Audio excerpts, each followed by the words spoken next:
Hey guys, welcome back. I just wanted to do this quick, I guess a quick video.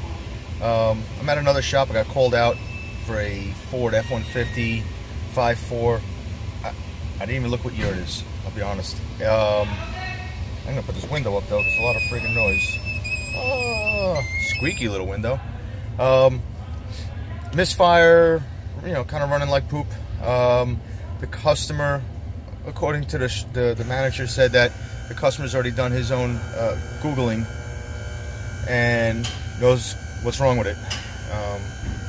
But, you know, E for effort, whatever, you know. Guys want to learn, so that's cool. But he was already under the impression it needed a timing chain. Thought the timing chain jumped. So I got called down. Can you just take a quick look at it? And I guess the neat part of this I just wanted to share was I've been doing a lot of training lately. TST training, ASA Super Saturday, and I gotta tell you, it's nice because it's helped me along. It's been teaching me to diagnose differently, hanging out with like-minded people, learning as much as I can. One of the first things I learned, which I've been putting to use every car I get in, especially a Misfire like this, if it has a clear flood mode, even better, like this truck does. I get in it. I don't even look what year. I don't care. I don't care what year it is. I don't even care what kind of car it is. If I know it has a clear flood, like this thing does, I put it in clear flood mode. I don't know if you guys can hear it, but I'm going to crank it.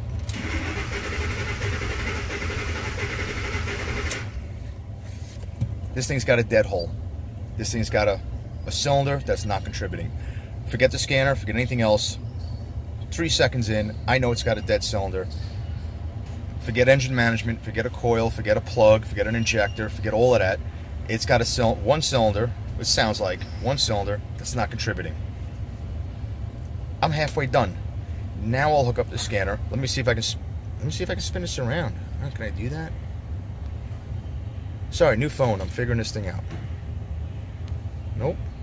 It's not gonna let me flip it around. That kind of stinks. That's a little better.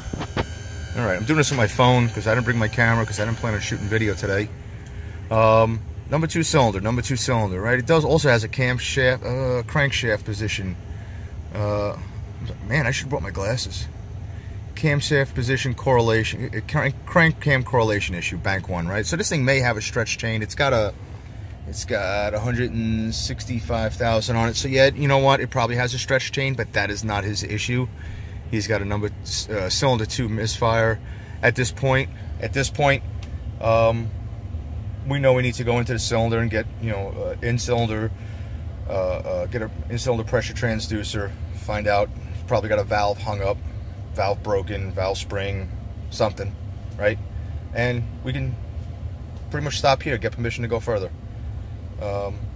That easy. I didn't even open the hood. I'm here 3 minutes. And I'm halfway home. I'm willing to bet they're not going to approve it. The guy's going to say, forget it, just put a used motor in it. Supposedly, it was already hinted at when the guy brought the truck in. So, and I'll be done here. Just that easy. So for those that are maybe struggling a little bit, like me, no matter how many years I'm doing this, I'm still struggling, but anxious to learn.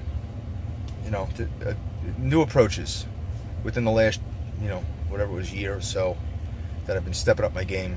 And thanks to, you know, like I said, I you know, what is it? I ride on the shoulders of giants, you know, something like that. I'll screw that up. You know, I hang with the right people, and I'm willing to learn, and it's helping, and it feels good. So, guys, get your game on. TST seminars coming up soon in March. If you haven't signed up, you're foolish. Get there. If you're not in the area, find your local training, go online, webinars, do it, get it done. That's it. I'm out of here. Have a great day. Hey guys, I just wanted to follow up on the that F-150 video.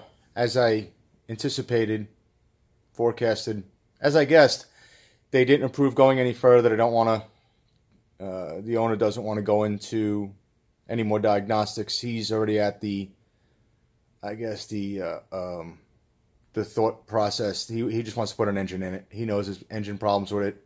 I don't think going any further was going to prove any different, other than, well, going any further wasn't going to we weren't going to prove our way out of an engine issue. We were just going to verify exactly what it was that was wrong, which would have led to taking the head off, taking the front of the motor apart, possibly a timing chain, possibly a bad head. And he already expressed that he's not interested in doing that with that kind of miles. He's looking to put a motor in it. So, but that was it. I just, I guess I just wanted to show how easy it can be when you get away from some of the old methods, I guess, and take the advice of those that are smarter than us. And there's a lot of people smarter than me. So that's it, guys. Thanks for checking in. Talk to you soon. Bye.